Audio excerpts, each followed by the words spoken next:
Good morning. I'm up early, looking fabulous, feeling good. With all this heat we've been having, harvest is starting a little bit early this year, so I got up early to help a friend harvest her vines in her backyard.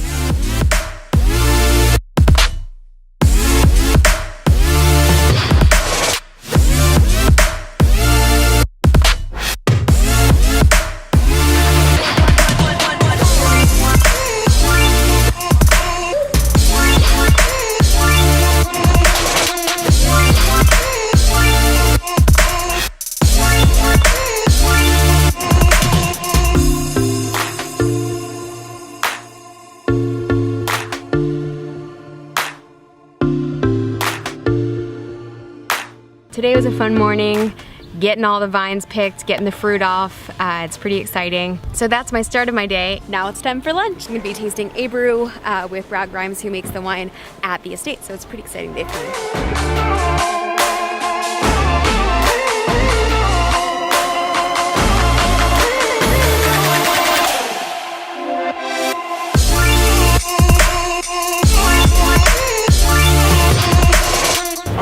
I think that it's important for a wine to not only echo the place, but then, the winemaker's going to have some sort of influence on the wine. It's just intention can be maybe overdone sometimes. And so, I reason with all this stuff in my brain from day to day. There's this restaurant down in Southern California, and we went, and the guy's great. The food is so heavy-handed, But that's that guy, So I don't really like the food, but I respect that. But you know what? He's making the food that he likes. He's a big dude, a big personality. And there's wines around here like that too. And so I don't, maybe it's not my style, but at least I respect the fact that they're doing what they feel is right, and that's who they are. David made wine starting in '86. Probably just out of his, competitive nature. I've never asked him that question. Yeah. But I would guess that someone came to David that was buying fruit from Madrona and said, "Your fruit wasn't that great last year, Dave." And he probably said, "I saw that fruit. That fruit was unbelievable. How did you mess it up in the winery?" And so David never knew how to make wine.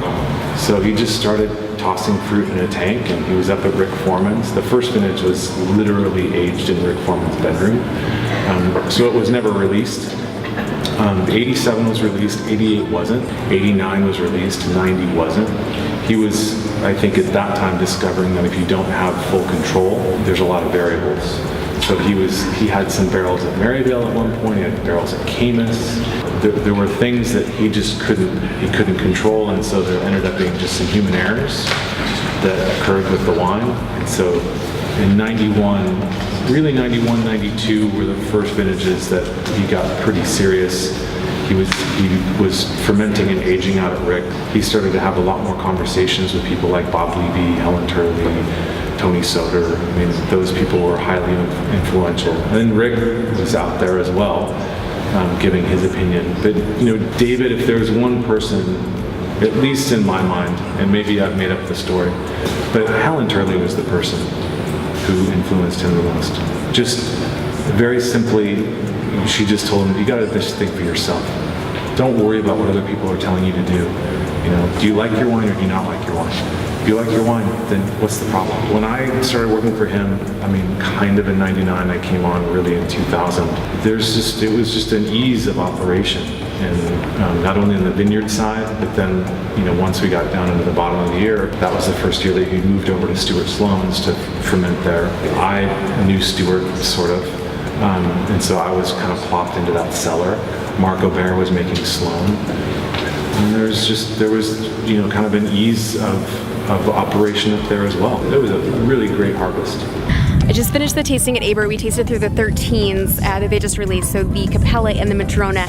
If you're unfamiliar with ABREU, it's a rather expensive Bordeaux blend, Cabernet-based wine made here in Napa Valley, and they're all single vineyards. So David ABREU is one of the best, if not the best, viticulturalist in Napa Valley. It's where everybody goes to get their expertise on what wine, what grapes to plant in their new vineyard. He's he's worked with the best. He's worked with everything from Harlan to Scream Eagle to Del Valle.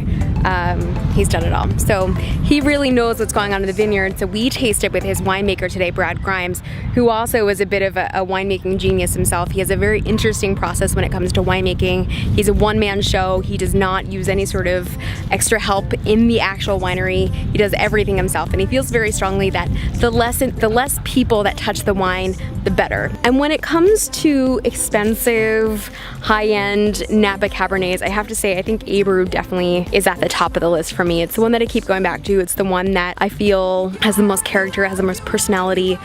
It's a wine that takes on a lot of different personas depending on which vineyard it's coming from. So it's always fun to taste and see what's going on vintage to vintage, because there is always such a differentiation. So really exciting that I got to taste through their new releases.